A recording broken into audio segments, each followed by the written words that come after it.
কিশোরী মেয়েদের মেনস্ট্রুরাল হাইজিন সম্পর্কে সচেতন করার জন্য বিদ্যালয়ের প্রধান শিক্ষক এবং শিক্ষিকা তাদেরকে যাবতীয় তথ্য তুলে ধরেন। মেনস্ট্রুরাল হাইজিন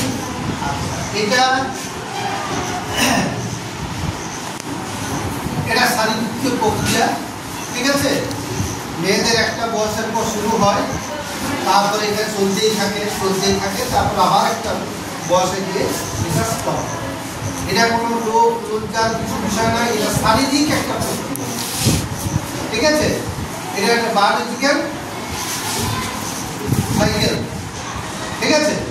তো যখন এই পরিস্থিতি হয় তখন আমরা কি আমাদের বেশিরভাগ মেয়েরা হাইজিন কিভাবে মেনটেন করতে হয় সেটা জানি, ঠিক আছে। তো এই বিষয়ে আমাদের ম্যাডাম বিচার কথা তোমাদের কাছে খুব গুরুত্বপূর্ণ কথা বলছেন, সেগুলো তোমরা একটু মাথায়। হাইজিনের অর্থ হলো বিকল্প স্বাস্থ্যবিধি মেনে চলা, হাইজিন পরিষ্কার পরিচ্ছন্ন। তো আমরা পরিষ্কার পরিচ্ছন্নতা কখন থাকবো? যখন ওই ঋতুকালীন বা ঋতুস্রাব মাসিক যেটাই বলো তোমরা, ওইটা যখন আমাদের চলবে তখন আমাদেরকে কি করতে হবে না, পরিষ্কার পরিচ্ছন্ন থাকতে হবে। তো কিভাবে থাকবো সেই সচেতনমূলক কিছু বার্তা আজকে তোমরা জানবে। প্রথমে বলি যে এটা হয় প্রত্যেক মাসিক, সেই জন্য এটাকে আমরা অনেকে মাসিক বলে থাকি, অনেকে ঋতুস্রাব বলে থাকি, তাই তো? তাহলে এইটা প্রত্যেক মাস আমাদের মাসে 30 দিনের মধ্যে কতদিন থাকে? 7 দিন থাকে, 10 দিন থাকে, 30 দিন থাকে। কিন্তু আমাদের স্বাস্থ্যের কথা যদি আমরা চিন্তা করি, তাহলে আমাদেরকে কি থাকতে হবে? পরিষ্কার পরিচ্ছন্ন থাকলে কতটা পরিষ্কার থাকা যায়। এই সময়গুলোতে আমরা অনেকে কি করি? স্নান করি না তো? আর কি ধ্যানে রাখতে হবে? ব্যবহার আমরা কি করছি, ব্যবহার কি করো? কাপড় না ন্যাপকিন, প্যাড কি ইউজ করো? প্যাড ধরো ইউজ করছো প্যাড, এবারে যেখান সেখান কিন্তু ফেলা যাবে না। কি করতে হবে? প্যাকেটে মুড়ে বা কাগজে মুড়ে মাটির নিচে সেটাকে ভালো জায়গায় দিয়ে দিতে হবে বা পুড়িয়ে ফেলতে হবে। কি করতে হবে?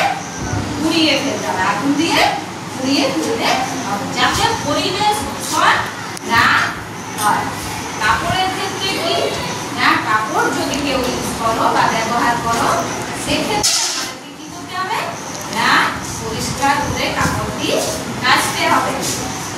আর সব থেকে মেন যেটা কি না, এই যে প্যাড ইউজ করো, ন্যাপকিন ইউজ করো, তোমরা কি করো? ওইটাকে অনেক দেরি অবধি রাখো তো না, মোটেও ওইটা করা যাবে না। কত দেরি করতে রাখতে হবে না? 6 ঘন্টা, খুব জোর 6 ঘন্টা। এবার যদি তুমি বাইরে কোথাও যাও, তোমাকে ব্যাগে নিয়ে যেতে হবে সাথে, তাহলে ওইটা চেঞ্জ করতে হবে, একটা রেখে দেওয়া যাবে না। ওইটা কি স্বাস্থ্যের পক্ষে কিন্তু খারাপ। মানে যে সময় এটা চলবে আমাদেরকে খুব পরিষ্কার পরিচ্ছন্ন থাকতে হবে, খাওয়া দাওয়া ঠিক মতো করতে হবে, ঠিক আছে। অনেকে পেটে ব্যথা করে তো, হ্যাঁ পেটে ব্যথা করে, তাহলে তার উপায় কি না, গরম জল বোতলে নিয়ে সেঁক দিতে পারো তোমরা, তাহলে ব্যথা অনেকটা কমে যাবে।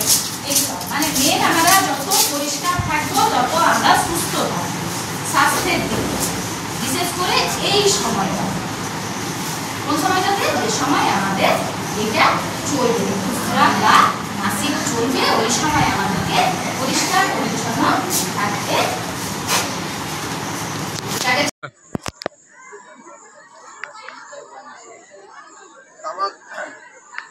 আজকে আমরা এখানে যে সমবেত হয়েছি তার মূল উদ্দেশ্য হচ্ছে আমাদের বিদ্যালয় তামাক মুক্ত একটা সুস্থ পরিবেশ যাতে বজায় থাকে, তামাকজাত দ্রব্যের যেসব ক্ষতিকারক দিক সেই সম্পর্কে ছাত্রছাত্রী যাতে সচেতন হয় এবং অভিভাবকদেরও সচেতন করে, এবং একটা নেশা মুক্ত সমাজ যাতে গড়ে ওঠে সেই জন্য আমরা সমবেত হয়েছি। আজকের দিনে আমাদের শপথ নিতে হবে যে আমরা কোনো ধরনের তামাক দ্রব্য গ্রহণ করব না, অথবা যারা তামাক জাতীয় দ্রব্য সেবন স্বাস্থ্যের পক্ষে কতটা হানিকর তা ছাত্রছাত্রীদের কাছে তুলে ধরে তামাকজাত দ্রব্য থেকে দূরে থাকা নির্দেশ।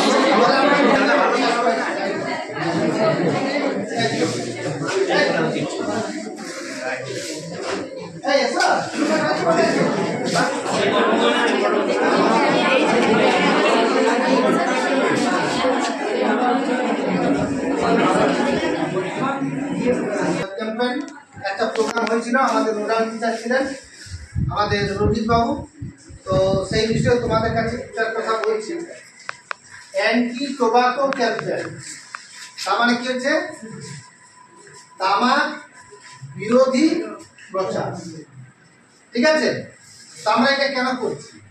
তামাক মানে বিড়ি, সিগারেট, গুটখা, বাহার, তারপরে এখন কি বার হয়েছে, হ্যাঁ হ্যাঁ খৈনি, এগুলো খেলে কি হয়? এগুলো খেলে ক্যান্সার। কি হয়? ক্যান্সার। ক্যান্সারটা সব শেষে। প্রথমে শুরু হয় বিড়ি সিগারেট খেলে কি হয়? হালকা হালকা বুকে ব্যথা, তারপরে এইটা সাবধানে শোনার দরকার। কোথায় গেল স্যার? তার 6% স্টুডেন্টরা খাচ্ছে। এই জন্য আমাদের শিক্ষা দপ্তর থেকে এই উদ্যোগ নেওয়া হয়েছে, যাতে তামাক শরীরে কি ক্ষতি করে এই প্রচার যাতে ছাত্রছাত্রীদের মধ্যে জানানো যায়। আমরা তো বললাম এগুলো হয়, এগুলো কেন করে জানো? কেন লোকে খায়? কেন খায়? এরা খেলে একটা শরীরে ভালো অনুভূতি করে। কিরকম ভালো অনুভূতি করে? এটা খেলে নিকোটিন আমাদের মস্তিষ্কে একটা ডোপামিন বলে একটা কেমিক্যাল মেসেঞ্জার ব্রেনের, এটা হচ্ছে ব্রেনের কেমিক্যাল মেসেঞ্জার। ডোপামিন মানে ক্ষরণে সাহায্য করে। ওই নিকোটিন মানে তামাক থেকে যেটা হচ্ছে, যে ডোপামিন ক্ষরণ হয় সেই সারা শরীরে ও একটা মানে কি বলবো রিল্যাক্স অনুভূতি করে। হ্যাঁ, ধরো কেউ বিশাল টেনশনে আছে, তখন দৌড়ে গিয়ে একটা সিগারেট টেনে দিল মানে কি, মানে সাময়িক একটা রিল্যাক্স পেল, কিন্তু এই সাময়িক রিল্যাক্সটা তার জীবনে বিশাল ঝুঁকি। এই যে বদভ্যাস, এই বদভ্যাস থেকে কিছু করে ছাড়ানো যায়, তারও কিছু উপায় আছে, তার কিছু ওষুধ আছে, তার কিছু ডিএডিকশন সেন্টার আছে, যেখানে গেলে তারা বিহেভিয়ারাল থেরাপি, আচরণ যত কিছু থেরাপি আছে সেগুলো প্রয়োগ করে তাদেরকে সেই নেশা থেকে। আমাদের অনেক কিছু নিয়ম আছে। কি নিয়ম? নিয়ম হচ্ছে এই বিড়ি সিগারেট সবাইকে বিক্রি করার নিয়ম। এটা যে যাদের বয়স 18 নিচে তাদেরকে বিড়ি সিগারেট বিক্রি করার পারমিশন নাই। দোকানদার মানে লাভের দিক দিয়ে ছোটো বাচ্চাকেও বিক্রি দিতে, ছোটো বাচ্চাকেও বিক্রি আসবে, তাই কি? ওরা কি বুঝে যে তোর 18 বছর না হয়েছে? আচ্ছা, এটার আরো একটা নিয়ম আছে, ওটাকে বলে কোটপা 2000